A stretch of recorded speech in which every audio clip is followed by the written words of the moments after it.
So why do our children leave and become prodigals? I want to have a moment together with you, and I appreciate you taking the time to listen. The last time that we spoke, we talked about church mice and altar rats, the prodigals in the church. And today, I want to share with you my thoughts and some scriptures that might help you answer your questions as to why our children turn into prodigals after all that we have done for them. And if we have time today, we might talk a little bit about how do we know our children have truly come back to the Lord and what we can expect to see and hear from them. But if we run out of time, we'll talk about this the next time we get together. I think that each prodigal has their own excuses for leaving their faith at the altar of the Lord. But in the end, these are nothing more than excuses for their not having a deep personal relationship with Jesus. And no matter how much we would like to think that we have done all the right things, given them the very best that we could, materially, emotionally, physically, and spiritually, it still comes back to their lack of deep roots into the Word of God. It can be very hard for us to let God be God in their lives. Yet, even though we know and understand that wealth and honor comes from the Lord, and He gives it to those who will seek His face, many times in the midst of their rebellion and struggles and failures, our prodigals will come to their senses and realize that this promise is for them as well. And one day they will want to return back to where they first found forgiveness. They will realize eventually that being a Christian is not easy. Walking in faith can be hard at times, but the Lord promised that He would be with them through the fires, and when they come out of their furnace of affliction, their hair will not be singed, and they will not even smell of smoke. So, why do they leave and become prodigals? It might be the lure of the lights of the city. It might be that they had followed their friends down the wrong road. But there is another possibility that we rarely talk about, and that is that, like children who do not grow up and mature, they see their parents as stupid, or they don't know anything, or as hypocrites and phonies. This can be particularly true in the house of God, where the attacks against the family and fatherhood are raging hot and terrible. As Christians, we do our best, most of us, most of the time, to teach our children well.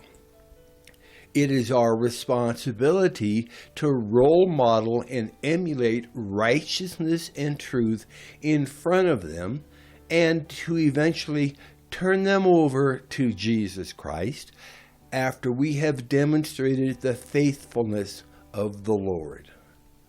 But sometimes we fail. We try to be their heroes as they are growing up. To them, we appear to be invincible and infallible. We try to be the shining example that will help lead them to the cross, but one day our feet of clay seems bigger than our heart of gold to them. Of course, we understand that Satan will try to exploit our weaknesses and their lack of understanding and maturity against us and them. So we end up with prodigals who leave us and the church because of disappointment and bitterness and unforgiveness. Sometimes it is our fault that they leave, but mostly it is their immaturity and lack of a deep relationship with the Lord that allows the enemy to drive a wedge of separation between them and us. Now, for those in ministry, especially pastors and leaders in the church, we teach and preach the ideal, the perfect. But our families see us in the real and in everyday life. And sometimes the difference is enormous. We preach truth, but then we lie. We talk about integrity, but we get caught in adultery. We preach righteousness, but then go to places and do the things that we know are wrong. And our spouses and our children know our not so hidden sins and weaknesses, even though our churches do not. It is typical for teenagers to think that they know better than their parents.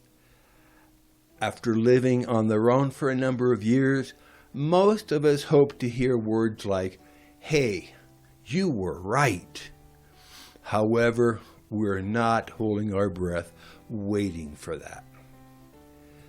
It is not fair to try to compare a fallen hero to a risen king, but they do it anyway. And until they grow up and forgive us for our failures, they will remain prodigals who are trapped in their own sins and unforgiveness. The Bible tells us that all have sinned and fallen short of the glory of God. And one day they will come to their senses and realize that no one can compare to who the Lord is to them, because His love is all they really need. However, no one ever said it would be easy growing up and making the transition from child to teenager to adult.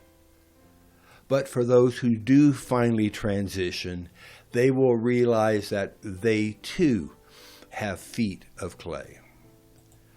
One day, as we continue to pray for them and ask the Lord to keep His hand upon them and for His Spirit to guide them in their ways, they will come to their senses and say to the Lord, "No one ever said it would be easy, but here I am, willing to try once again.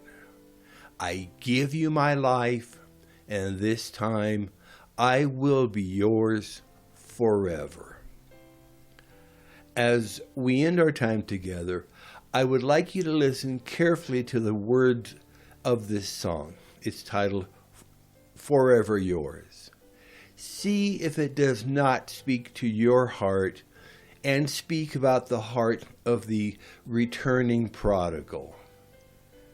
So until next time, may the Lord richly bless you, keep you safe, prosper you as you follow hard after Him. Thank you, and God bless.